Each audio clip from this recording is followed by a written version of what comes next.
a kind of egregious example of how we don't, or how we evade directly confronting these questions of the nature of the redemption, the nature of original sin, the nature of the problem of evil. We steer around it, even though the faith is about redemption, about problem of evil. Every element of the faith is about these things. And really, the redemption is all about original sin and its effects. It's not about personal sin, it's about original sin and its effects.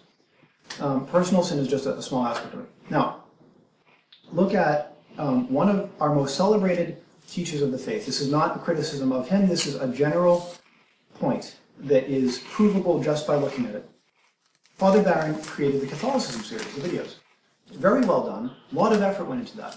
He's probably one of the most educated people to be preaching right now, and has been formed with the best of the best, okay? In the Catholicism series, which is supposed to be a survey of the faith, to communicate what the faith is. And I may have missed this, but my wife and I watched from the beginning to the end. There was not one mention in any kind of meaningful sense of the redemption. Really? Yeah. And I know why.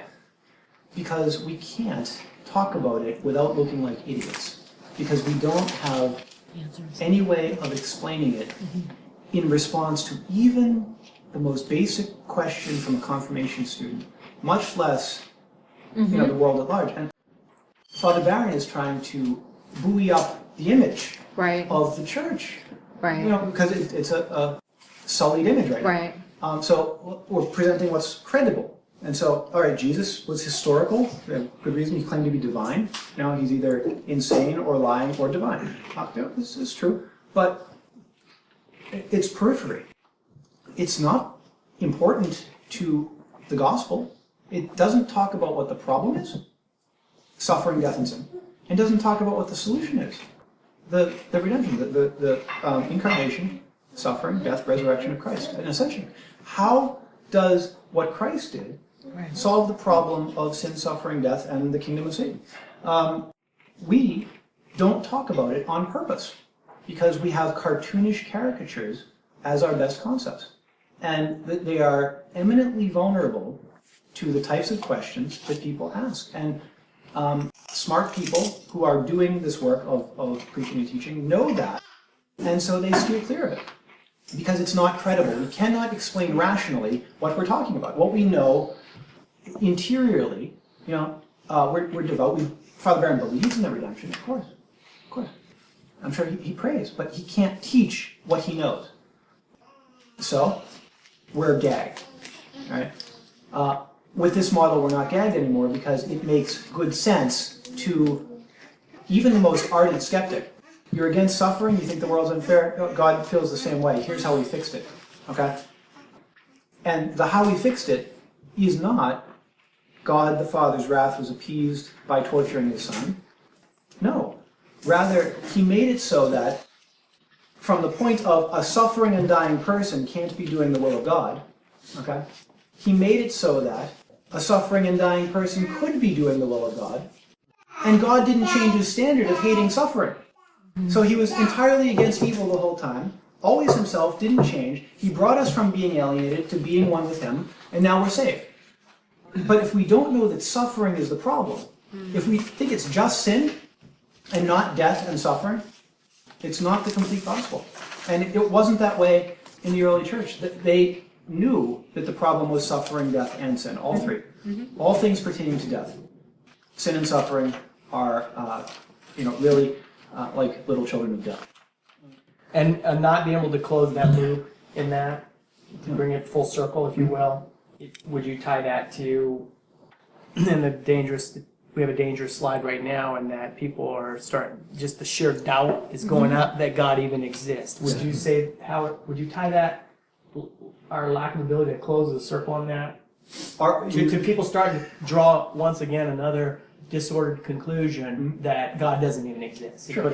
Okay. When I was being drawn into what I interpreted as atheism, as the loss of my faith, because I couldn't, no matter what, love the order of things, the scheme of things as they were, child is put to torture and God is the presider over this reality. I couldn't agree with that. And so I felt that my faith was, I couldn't hold on to it. I can't make myself believe. And I'm not going to be able to unsee this and then begin to say that this is okay.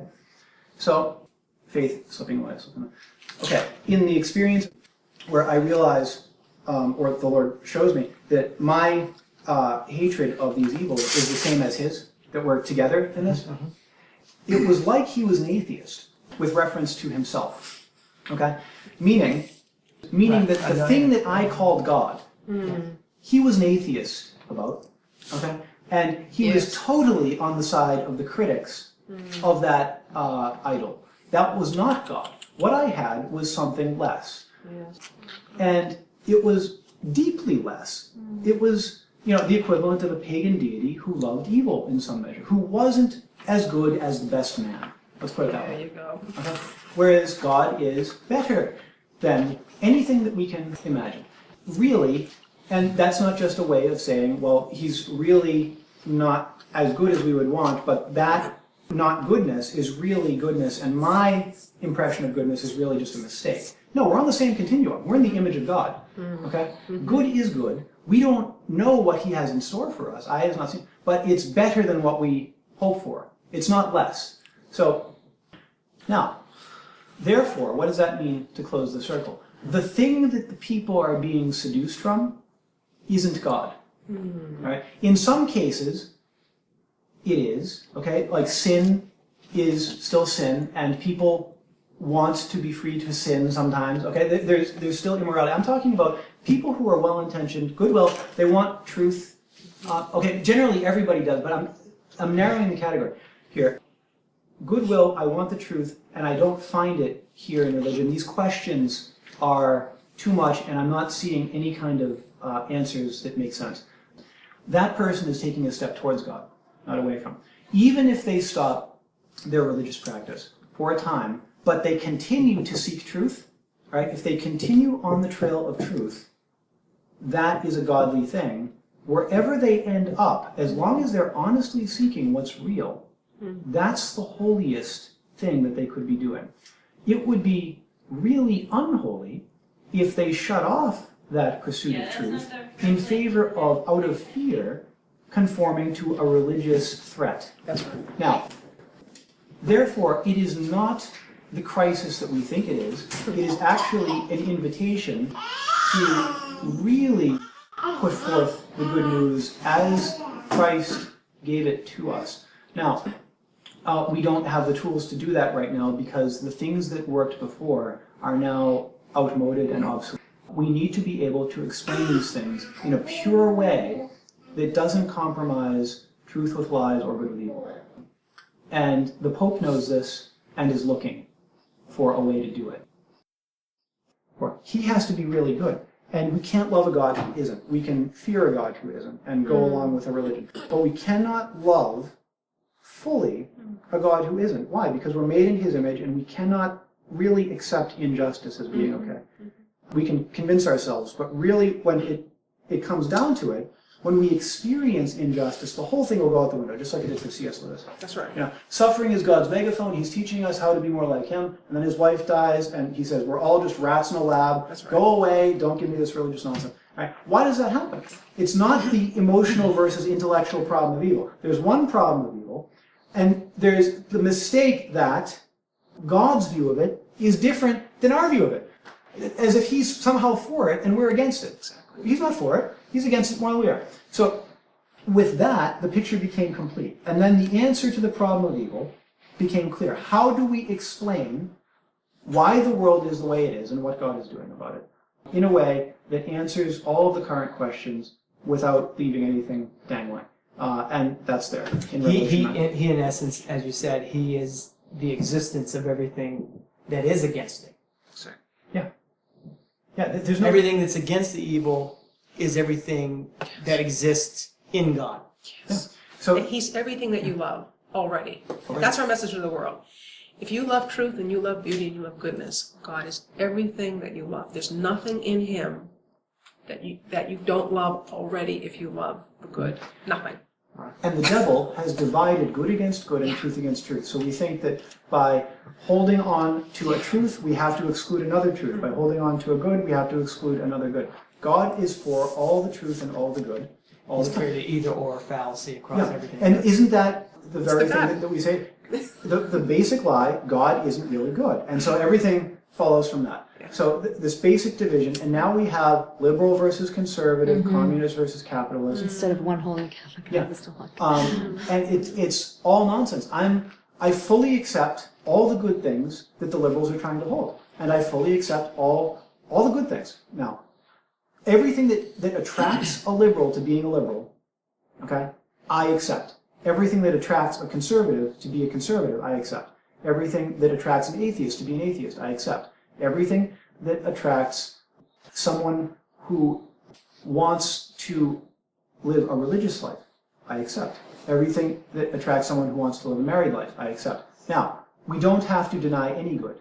We have to live a finite life and be in one place at a time. But we don't have to say that this thing, which obviously is good, desirable, beautiful, that it somehow isn't good, desirable, and beautiful.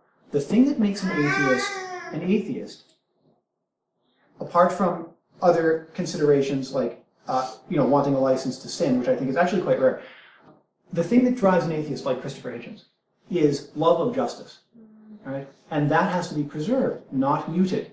But we religious people think it has to be muted. Truth against truth. It isn't that way in Catholicism, or rather it shouldn't be. And it isn't officially, but it is practically. Practically, it's all we have is truth against truth. But officially, we have the fullness. And when we say we have the fullness of truth, it doesn't mean that I have it and you don't. It means that I have everything that you have.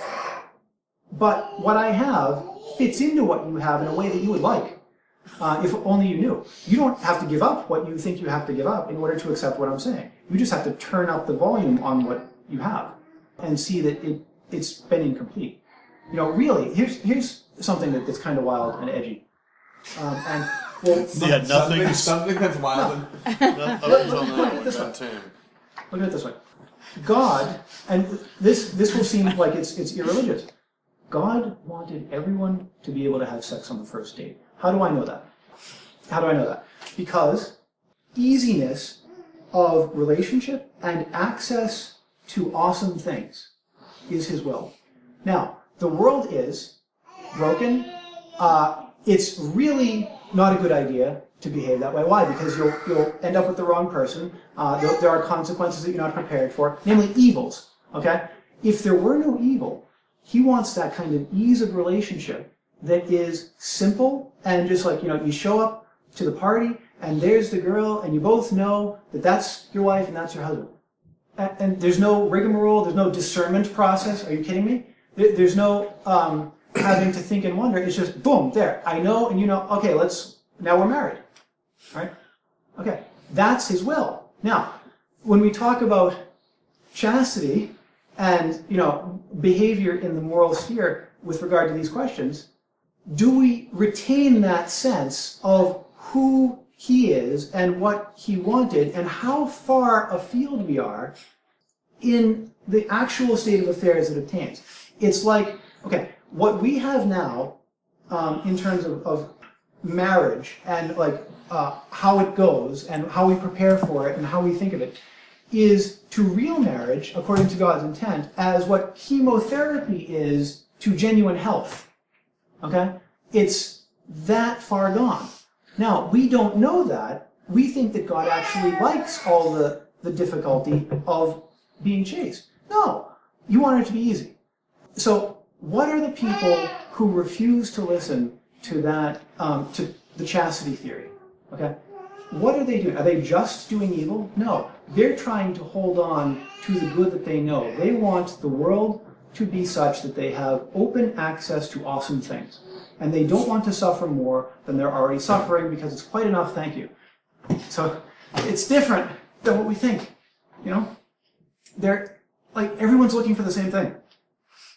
And we have told them lies that you're really going down the wrong path. You have to give up what it is that you love in order to be right. And it's not true. Now, we have to give up the behavior of philandering, okay? But that becomes possible once we know that God is looking out for us on that level. He wants to provide for us that same experience of easy access to awesome things that we're looking for in a subpar way in these other experiences, all right? And he has an obligation to do that.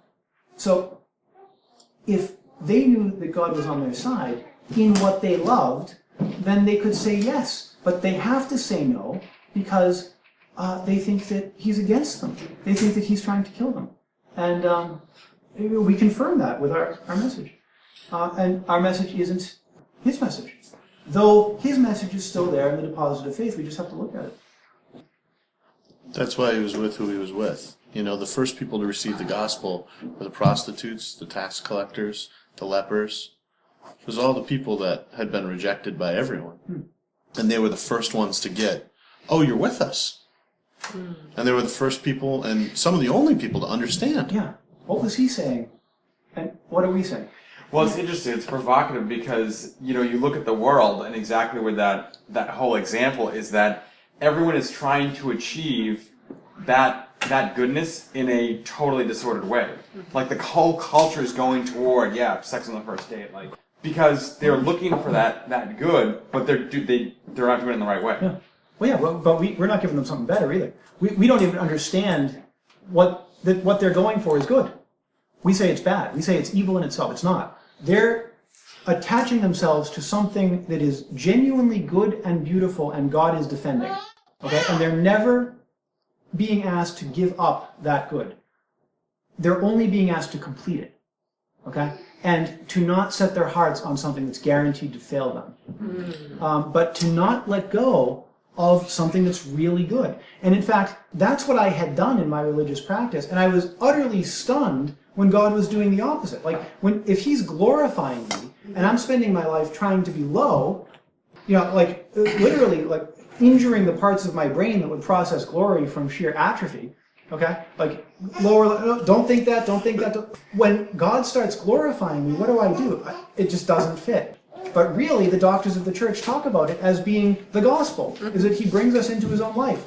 And that is, we become God by participation. And John of the Cross talks about it explicitly and at length. And I didn't know that, and I could have gone to Mass for 50,000 years and heard sermons, and it wouldn't have touched it. Why don't we touch the things that Jesus came to give us? Yeah. What are we talking about? So, makes sense in heaven, there's no time. So you don't have a discernment process and everything. You just you're supposed to arrive at instantly. Even here. Yeah, and you're just there. What's interesting? If we just looked at like Genesis 2, that image of the garden and God providing for the human being in that anthropomorphic language, it's like he's falling all over himself just to provide. It's just whatever is needed. Oh, it's not good. Here's meaningful work. Here's a beautiful place. Here's something to eat. Oh, it's not good to be alone. Let me see. Oh, I'm gonna make you a partner. Oh, that's not the right partner. Oh, the animals don't fit. Oh, which rib came out of I'm your gonna take this apart. That was my rib right there. And it's like it's so Right? the innocence and the delight. If that was our image of God before we get into the fallen, just think about that for like 2 minutes. What is that writer saying about the delight of God, wanting to just give everything? Very important things to add here. In the order intercessors of the Lamb, okay, and they have a focus on redemptive suffering and what they think is what the church teaches on it, and it really screws people up. But you know what? Their theology, as such, wasn't unique to them. They were drawing from other things they just thought they were reporting on those things, and the same redemptive suffering. It's real. It's real. It's how we're saved, but not the way that it was deposited. And the interpretation is It's skewed. And Father Cantalamessa writes about this. The devil tries to take all of the negative elements, blank out the positive, and make a construct entirely out of the negatives. And that keeps us from God. I'd rather read the quote directly, but there was one other important thing, and I think I've lost it. Oh yeah, people will get from this only what they are asking themselves in a way that is painful. In other words, depending on what you've suffered and what keeps you up at night, the questions about God or the spiritual life. Where is your struggle? Depending on how you've struggled and suffered and what's kept you up, that's where you'll be informed. If you haven't suffered or struggled or been kept up at night, you won't understand a word of it. In fact, you'll think, well, this is old hat. This is the same stuff that's always been said. Or you'll say, this is so new that it just has no connection with anything. I've had both responses from very educated people. Priests even. They can't see it. If you're satisfied with the model that you're teaching, let's say you're an established person who puts forth truth. If you're satisfied with theodicy as it is, God permits evil to draw great good out of it. If that doesn't torture you, you won't see the words on the page when you're reading this. And I've seen that happen. I've had notes made by people who are highly regarded professors that are basically insane notes. And how can I put it? Showing a total non-comprehension of the words. Now, someone who is not educated at all, a high school diploma, who has suffered a lot, was able to understand it 100% without much trouble, and then teach me things that I hadn't considered. How can that be? But that's the report that I have so far. I haven't figured it out as to what's going on, but it's very weird, and it seems like people can understand only what they've suffered directly, and everything else, it just kind of mutes, even if it's like, oh, that's interesting concept, but it doesn't register as being the corrective for some serious problem. But if you've suffered on every square in the checkerboard, then you'll understand like everything, and it'll be like, oh, this is different, this is different, and but it's also orthodox, and I see now, and so it just takes the ammunition out of the devil's toolbox. But it's received according to the mode of the receiver.